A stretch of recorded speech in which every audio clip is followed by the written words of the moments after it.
agora são 11h30 pelo horário de Brasília desta quarta-feira, 26 de julho de 2023. Este é o Jornal do Empreendedor, segunda edição. Seja muito bem-vindo.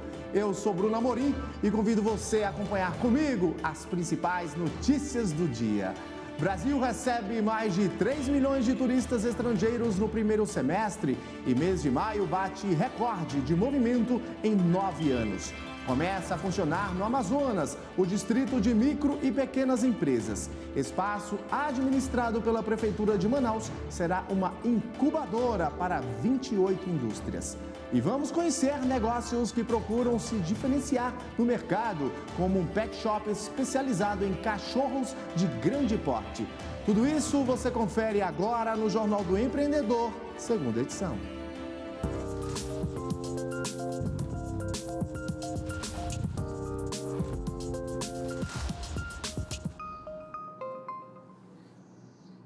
Estados e municípios terão apoio do governo federal para capacitar profissionais em gestão fiscal e contábil, compra de equipamentos e soluções tecnológicas e financiamento de estruturação de projetos de concessões e de parcerias público-privadas. O apoio faz parte do novo ciclo de cooperação federativa, lançado hoje pela manhã em Brasília pelo ministro da Fazenda, Fernando Haddad. Segundo o ministro, são 23 medidas. O objetivo é reduzir os conflitos entre os entes federados e ajudar no crescimento com sustentabilidade ambiental, social e fiscal. Em algumas regiões do Brasil, o inverno é um período de seca intensa, às vezes marcado por alertas de baixíssima umidade. Para o empreendedor que está atento, mudanças de estação como esta criam oportunidades de negócios. Vamos ver na reportagem de André Lage. Diante da estiagem e da baixa umidade, que atinge principalmente a região centro-oeste do país, uma medida indispensável para manter a saúde em dia: a hidratação.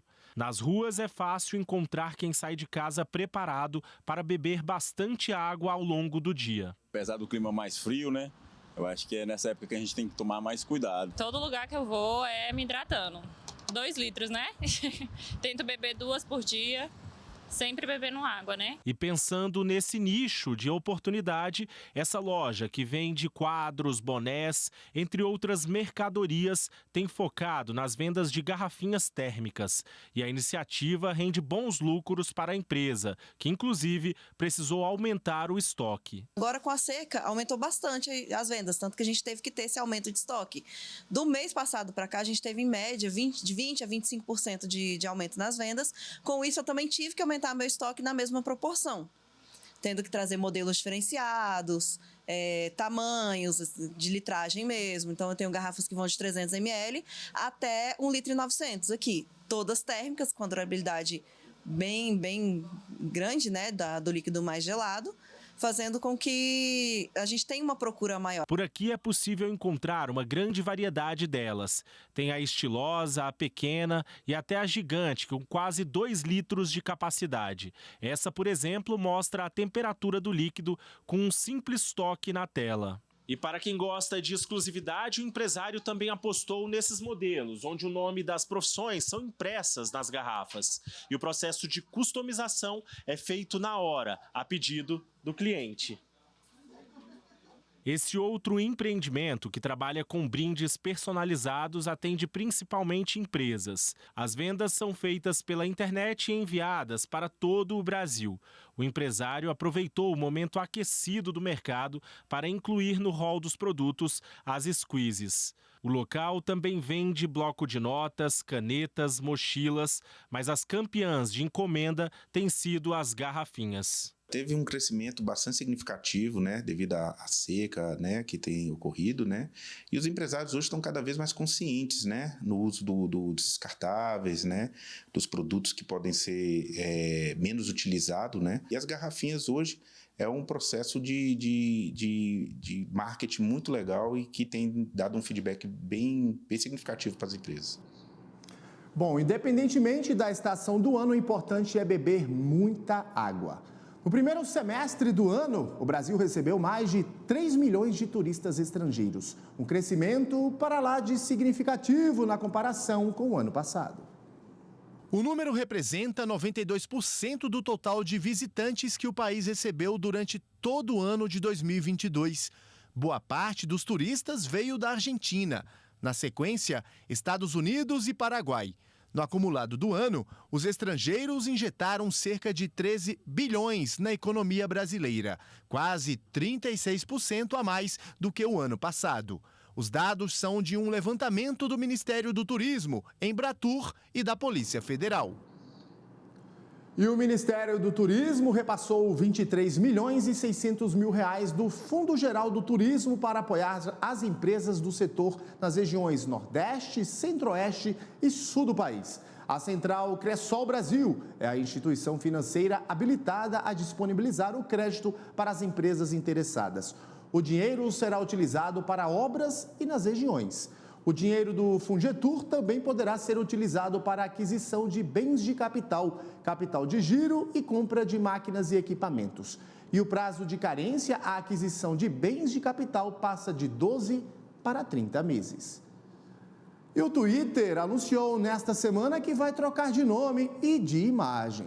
O adeus ao passarinho azul e a mudança para X.com, que ainda será de fato implementada, provocou as mais diversas reações nos usuários. Segundo o CEO da rede social Elon Musk, a intenção é que o Twitter vire um super aplicativo composto por uma série de serviços para quem for usá-lo. Tudo isso nada mais que uma mega ação de rebranding, quando a imagem de uma empresa ou produto é repaginada. E é justamente sobre isso que a gente conversa agora ao vivo com ela, a Caroline Meira, coordenadora de comunicação da Aliança Empreendedora, que vai falar com a gente justamente aqui sobre esse assunto no Jornal do Empreendedor, segunda edição. Caroline, um bom dia para você. Seja bem-vinda aqui ao Jornal do Empreendedor, segunda edição. Olá, bom dia. Obrigada por receber a gente mais nesta quarta-feira. E é isso, agora acho que aconteceu esse grande rebranding, né?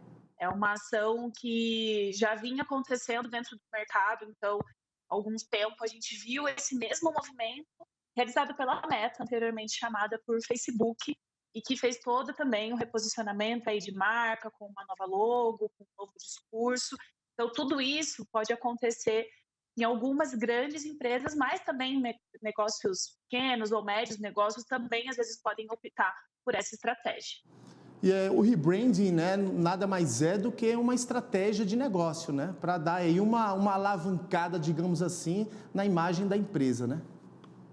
Exatamente. O rebranding, ele vem muito vinculado não apenas a mudar a logo.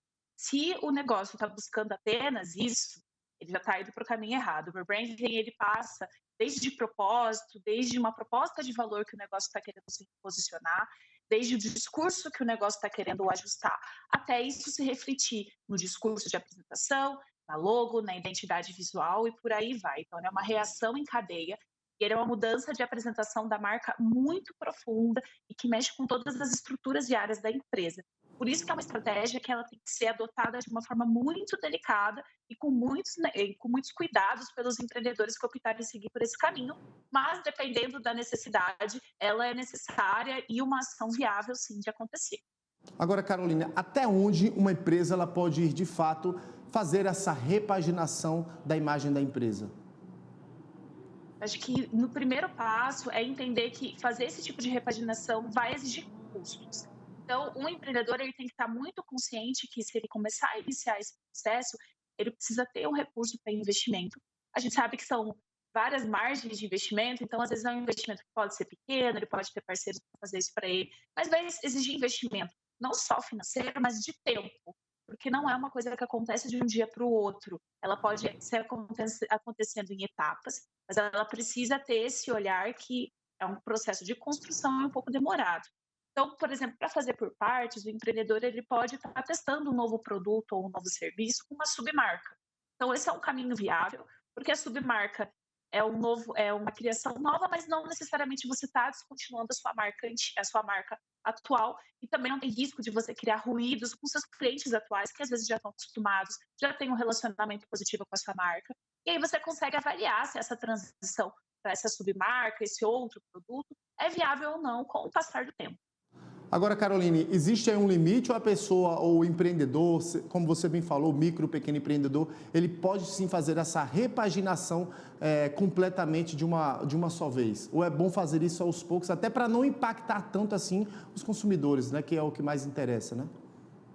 Ele pode fazer tudo de uma vez, não é uma questão ele não fazer. Eu acho que a única questão é ter muita consciência da timeline dessa transição, né? O cronograma que isso vai exigir do negócio e de dedicação dele de investimento. Então, ele pode realizar esse rebranding, mas ele tem que considerar os motivos que ele está fazendo isso. Se é numa questão, por exemplo, de mudança de proposta de valor ou de propósito do produto ou serviço, que foi o caso até do Twitter e da Meta, faz sentido. Se é uma questão de a marca atual não estar comunicando muito bem os seus produtos, seus serviços, isso está impactando na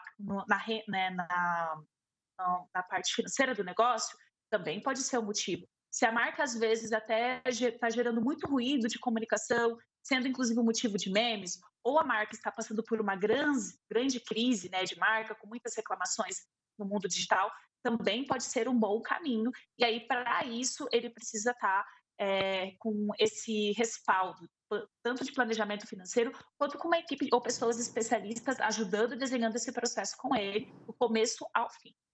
Então vamos lá, Caroline, para quem está em casa nos assistindo, para quem tem aí uma certa preocupação em querer fazer essa mudança, essa repaginação na sua empresa.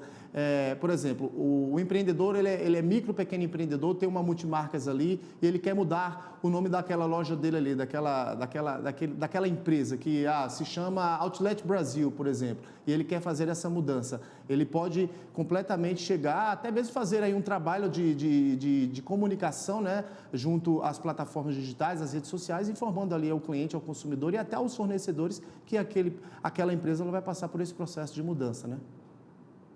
Isso, pode sim. Então, é legal que ele se alie com pessoas que ajudem ele, né, a estruturar essa comunicação. Então, pessoas que trabalham com comunicação, especialistas, ou pessoas que ele possa só trocar uma ideia, porque a gente sabe que às vezes a pessoa não tem todos os recursos financeiros disponíveis para fazer esse tipo de investimento. Então, sim, ele pode fazer um planejamento que ele redesenhe essa sua marca.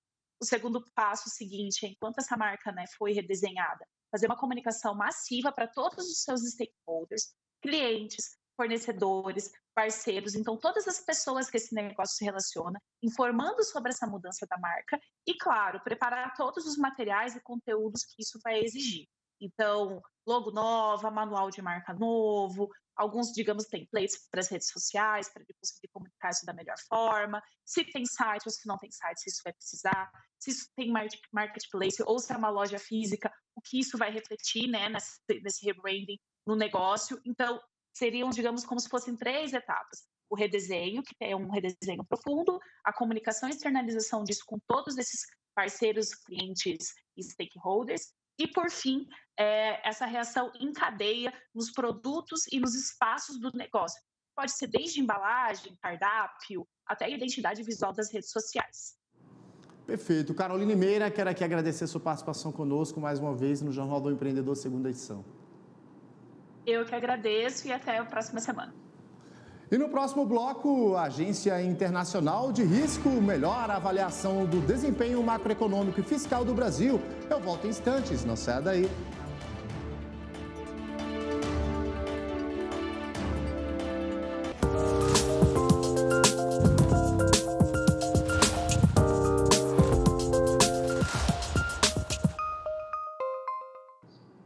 De volta com o Jornal do Empreendedor, segunda edição, ao vivo e para todo o Brasil. A Agência de Classificação de Risco, Fitch, elevou a nota de crédito do Brasil de BB- para BB, com perspectiva estável. A melhora no rating leva em consideração ações já ocorridas e também a expectativa quanto à capacidade e vontade do Brasil em prosseguir com a agenda de reformas econômicas. O destaque é para a reforma tributária em discussão no Congresso Nacional. Mudando de assunto, as empresas estão cada vez mais usando a inteligência artificial nos negócios, não é mesmo? Mas você, empreendedor, sabe quais são os cuidados necessários para que ela seja uma aliada e não um risco? Quem responde a essa pergunta é o Rodrigo Azevedo, sócio-coordenador da área de propriedade intelectual e direito digital da Silveiro Advogados. Rodrigo, Seja bem-vindo aqui ao Jornal do Empreendedor, segunda edição. Bom dia para você. Olá, Bruno. Bom dia. Prazer estar com você. Prazer é nosso de receber aqui para esse bate-papo, Rodrigo. Rodrigo, como utilizar a inteligência artificial? A gente sabe que é uma ferramenta super importante, principalmente no mundo das startups. Não só a inteligência artificial, mas inovação, tecnologia. A gente sabe que todas elas se complementam. Qual a importância dela no ambiente de negócios? Então, acho que os colaboradores, os empregados, na sua maioria, já estão descobrindo os benefícios que essas ferramentas podem trazer para agilidade, para completude, para você entregar tarefas de uma forma mais completa e eficiente. Nem sempre isso está sendo feito já alinhado com a estratégia da empresa. Como essas ferramentas estão disponíveis para o uso de qualquer pessoa, na prática o que nós temos observado é os empregados utilizando-as e muitas vezes ainda sem sequer o conhecimento e muito menos uma decisão estratégica da empresa quanto a estimular ou até mesmo proibir o uso dessas ferramentas. Porque, Bruno, há riscos também associados ao seu uso. Há, de um lado, um ganho de produtividade e, de outro lado, alguns riscos importantes para as empresas. E nesse caso, Rodrigo, quais são os cuidados que esses empreendedores eles devem tomar na hora de utilizar a IA, né, como uma grande aliada do negócio e não um risco, né, para que aquilo ali de fato não venha tudo por água abaixo, né? Então, acho que o primeiro ponto é conhecer exatamente esses riscos, né? E isso varia de negócio para negócio.